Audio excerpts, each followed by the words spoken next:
Eye makeup के पहले अच्छे से मॉइस्चर लगा के उसको पेनिट्रेशन के लिए थोड़ा छोड़ देना होता है कि स्किन पेनिट्रेट कर जाए। उसके बाद जितना एक्स्ट्रा है आप उसको टिश्यू पेपर से हटा सकते हैं और उसके बाद कंसीलिंग बहुत ही इम्पोर्टेंट पार्ट होता है। जब किसी का बहुत ज़्यादा डार्क सर्कल्स है या आईज़ बहुत ज़्यादा ब्लैक है तब हम लोग करेक्शन करते हैं मतलब ऑरेंज करेक्टर लगाते हैं। लेकिन यदि स्किन के जैसा ही आईज़ का कलर है और नीड नहीं है उसका करेक्शन करने का, तो फिर हम सिर्फ़ कंसीलिंग से बेस बनाते हैं आइज़ का। बहुत लोगों को कन्फ्यूज़न होता है इस चीज़ का कि ऑरेंज क्यों यूज़ किया और कंसीलर डायरेक्ट बहुत लोग लगा देते हैं, बहुत लोग ऑरेंज करके करते हैं। तो ऑरेंज करने का रीज़न होता है कि आइज़ बिल्कुल क्लियर होना चाहिए मतलब जैसा स्किन का है इवन टोन होना चाहिए। यदि बहुत ज़्यादा डार्क है आइज़, जैसे डार्क आई सर्कल होता है, वैसे ही बहुत लोग का आइज़ भी डार्क होता है, तब हम करेक्शन करते हैं। और बेस बहुत ही इम्पोर्टेंट है कंसीलिंग से। जो स्किन का कलर है उससे 2 शेड हम फेयर लेके कंसीलिंग करेंगे हमेशा। स्किन का जो कलर होता है उससे 2 शेड फेयर लेके और कंसीलिंग करने के बाद पाउडर से सेट करना बहुत इम्पोर्टेंट हो जाता है, क्योंकि आईज़ हम बहुत ब्लिंक करते हैं और ब्लिंक करने से क्या होता है कि वो क्रीज़ बनने का चांसेस रहता है। इस वजह से ब ट्रांसलूसेंट पाउडर से क्रायोलॉन का ट्रांसलूसेंट पाउडर मैंने यूज़ किया है इस पे और फॉरएवर 52 का पैलेट यूज़ किया है कंसीलिंग के लिए मैंने। और फिर मैं एक बेस दे रही हूँ, बेस में मैं ब्राउन कलर कर रही हूँ कॉन्टूर एरिया में जो आईलिड जो पूरा बेस एरिया है उस पे और लिड को मैंने छोड़ दिया है। लिड पे मैं थोड़ा-सा पिंक लेके कर रही हूँ क्योंकि एक शैडो रहने से क्या होता है बिल्कुल लाइट सिमर आप बिल्कुल न्यूड रख रहे हैं आईज़ को और थोड़ा-सा बस सिमर देना चाह रहे हैं तो बेस में शैडो होना चाहिए।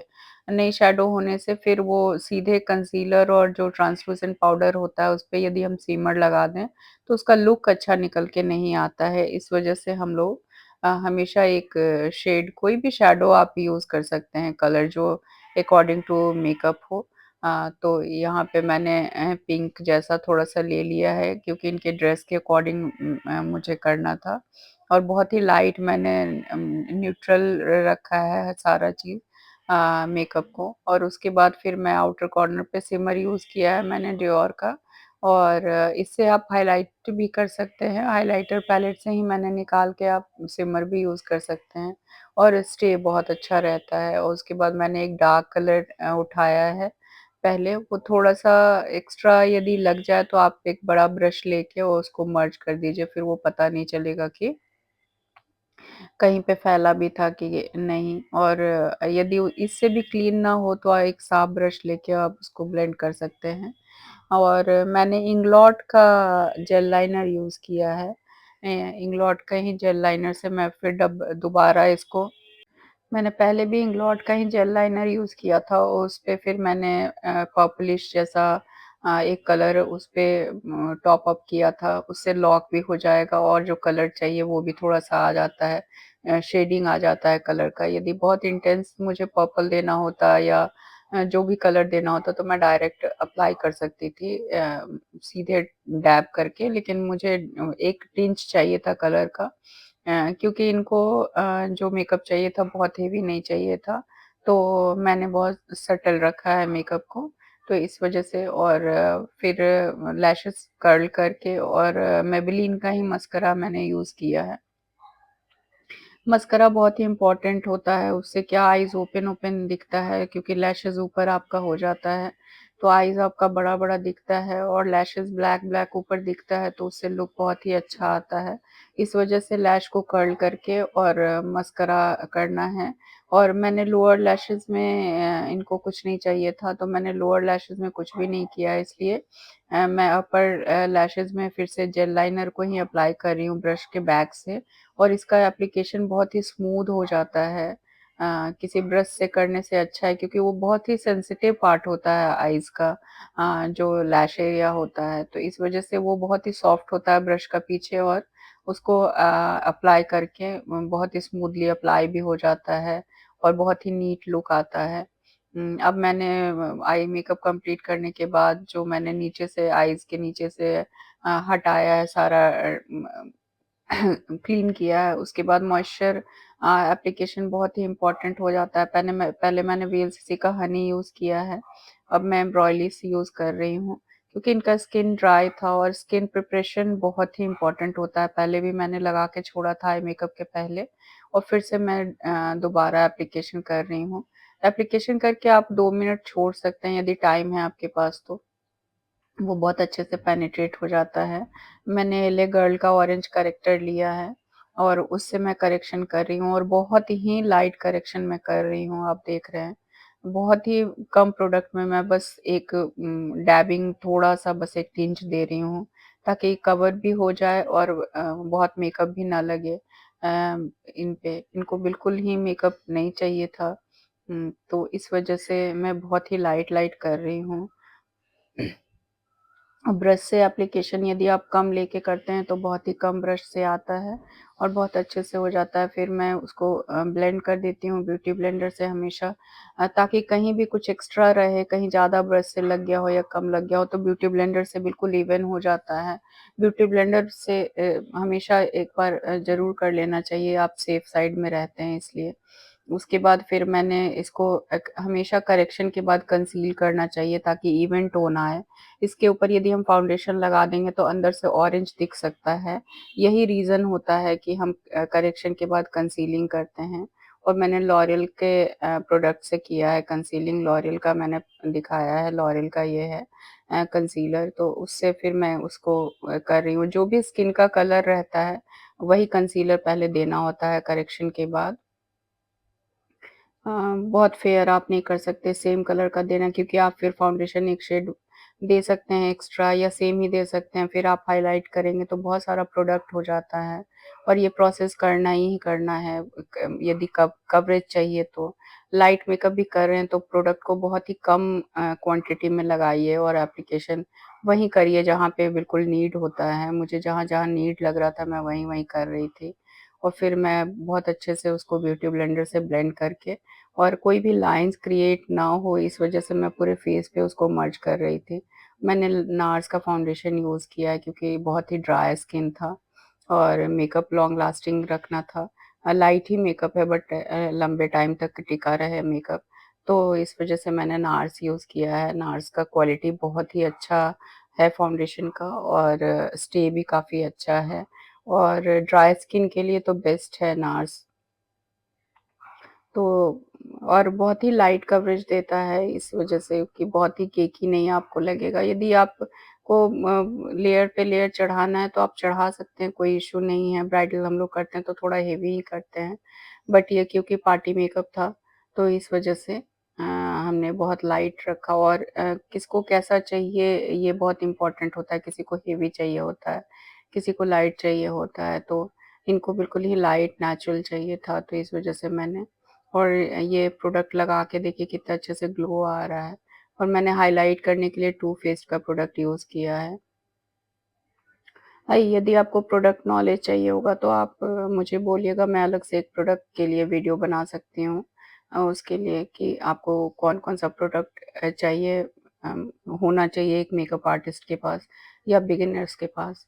तो फिर मैंने 2 कलर को मिक्स करके और फिर मैं इसको हाइलाइट कर रही हूँ और आप देख सकते हैं मैंने कितना कम क्वांटिटी लगाया है, क्योंकि मैं बार-बार बोल रही हूँ कि इनको बहुत ही लाइट कवरेज चाहिए था मेकअप के लिए। और मैंने बहुत ही लाइट कवरेज दिया था और जब पूरा मेकअप कंप्लीट हो गया था, सारा कुछ हेयर स्टाइल वगैरह, ड्रेसिंग वगैरह, ज्वेलरी तो बहुत ही अच्छा लग रहा था। लग नहीं रहा था कि मैंने इतना कम प्रोडक्ट यूज़ किया है। तो यदि जो हम लोग एंटी एजिंग मेकअप करते हैं या 40 प्लस जिन लोग को रिंकल्स है, तो इसी वजह से इतना बहुत कम प्रोडक्ट यूज़ करने पे बिल्कुल ही केकी नहीं लगता है, बहुत ही अच्छा रिज़ल्ट निकल के आता है। कब कहाँ पे कितना प्रोडक्ट यूज़ करना है, कैसे स्किन पे कैसे करना है, ये बहुत ही इम्पोर्टेंट रोल प्ले करता है मेकअप में। प्रोडक्ट सब में वही यूज़ होता है पर कहाँ पे कितना यूज़ करना है, किस चीज़ का नीड ज़्यादा है, किस नी चीज़ का नीड कम है, ये बहुत ही इम्पोर्टेंट हो जाता है। इसका नॉलेज होना भी बहुत ही इम्पोर्टेंट होता है। अब मैंने सेट करने के लिए फिर मैंने ट्रांसलूसेंट पाउडर यूज़ किया है और सेटिंग बहुत ही इम्पोर्टेंट होता है क्योंकि सारा क्रीम प्रोडक्ट यूज़ किया है अभी तक, वाटरी प्रोडक्ट यूज़ किया है, तो उसको वो कहीं मेकअप इधर-उधर ना चला जाए, इस वजह से पाउडर सेट करना बहुत इम्पोर्टेंट हो जाता है। और ट्रांसलूसेंट पाउडर इसका कोई कलर नहीं छोड़ेगा, तो इसलिए इसको मैंने ये क्रायलॉन का ट्रांसलूसेंट पाउडर मैंने यूज़ किया था। और सेट करने के बाद मैंने नीचे इनको लोअर लैशेज़ में कुछ नहीं चाहिए था, तो मैंने एकदम लाइट ब्राउन एक शेप दिया है नीचे, ताकि मस्करा लगाऊँ तो ठीक लगे। और फिर इसके बाद ब्लशर मैंने यूज़ किया है, फॉरएवर 52 का पैलेट है ये, उसी से मैंने यूज़ किया है। ब्लशर चाहें तो लिक्विड भी यूज़ कर सकते हैं, पर मुझे बहुत नीड नहीं लग रहा था जैसा इनको मेकअप चाहिए था, तो इस वज़ह से मैंने सीधे पाउडर यूज़ कर लिया था। उसके बाद फिर मैं आईब्रो कर रही हूँ और आईब्रो जो फ्रंट एरिया है उसको मैं बिल्कुल नेचुरल रखना चाह रही थी। तो मैंने बिल्कुल ही लाइट कलर लिया है ताकि बस एक शेप आ जाए और जो गैपिंग है, गैपिंग फिल हो जाए अच्छे से। उसके बाद फिर मैंने ब्रश अच्छे से कर दिया है। बहुत डार्क कलर लेने पे बहुत ही आर्टिफ़िशियल लुक टैटू जैसा आने लगता है। इसलिए हमेशा ही लाइट कलर ही का ही नीड होता है। जिन लोग का बहुत ही लाइटर साइड आईब्रो रहता है, उन लोग को थोड़ा-सा मिड में डार्क हम कर सकते हैं, तो वो मिक्स होके अच्छा लगता है। किसका कैसा आईब्रो का कलर है और क्या नीड है और कितना थिकनेस है, उसी पे डिपेंड करता है कि हम आईब्रो में कौन-सा कलर यूज़ करेंगे और नहीं करेंगे। ये मैंने मस्करा थोड़ा-सा सेट कर दिया है ताकि इधर-उधर ना जाए। आप मस्करे से भी आईब्रो को सेट कर सकते हैं और आईब्रो सेट के लिए जेल भी आता है, उससे भी आप कर सकते हैं, वैक्स भी आता है, उससे भी कर सकते हैं। वैक्स को ब्राइडल के लिए या एंगेजमेंट मेकअप के लिए लुक जब किसी का कम हो या बहुत बुशी हो तो उसको सेट करना बहुत ही इम्पोर्टेंट हो जाता है। जिन लोग का ज़्यादा बुशी होता है उन लोगों के लिए। बट इनका नेचुरल ठीक था, तो इस वज़ह से मैंने बहुत कुछ यूज़ नहीं किया और नेचुरल भी रखना था। तो वही रीज़न था कि मैंने कुछ भी नहीं यूज़ किया, सीधे मैंने जेल भी नहीं यूज़ किया, मैं सीधे पाउडर एप्लीकेशन के बाद मैंने मस्करा से सेट कर दिया। और लिप लाइनर के लिए मैंने के ब्यूटी का लिप लाइनर यूज़ किया है। और ये मेबेलिन का लिपस्टिक है। अ, ब्रशेज़ मेरे पास ज़्यादातर पैक का या प्रॉस का ब्रशेज़ है, सिग्मा का ब्रशेज़ है। कुछ चांदनी मैम का नारी का ब्रशेज़ मैं यूज़ करती हूँ। कुछ ब्रशेज़ उनका है और भी 2-3 कंपनी का ब्रशेज़ है। तो मैं उसी से मिक्स मैच करके जो मुझे कंफर्टेबल लगता है मैं उससे यूज़ करती हूँ। यदि आपको ब्रशेज़ के बारे में भी कुछ जानना हो तो आप मुझसे पूछ सकते हैं। अभी मैं सीधे मेबेलिन का मस्करा इन पे यूज़ कर रही हूँ और हमेशा सेटिंग के पहले जितना पाउडर है वो पाउडर हटा देना होता है। यदि पाउडर रहते हुए हम सेट करते हैं तो वो पाउडर भी जाके चिपक जाता है स्किन में और फिर वो हटता नहीं है और वो बहुत ही खराब लगता है। इस वजह से सेटिंग के पहले, सेटिंग स्प्रे के पहले जो भी फिक्स करना है वो फिक्स कर लेना है, नहीं तो सेट होने के बाद वो आप रिमूव नहीं कर सकते हैं, चाहे पाउडर हो या कहीं मेकअप का ये हो। तो जो भी ब्लेंडिंग है वो ब्लेंडिंग अच्छे से कर लेना है और सेटिंग के बाद मैंने हाइलाइट किया है। हाइलाइट मैंने बेका का हाइलाइटर है उससे मैंने किया है और ये जो ब्रश है ये पैक का ब्रश है।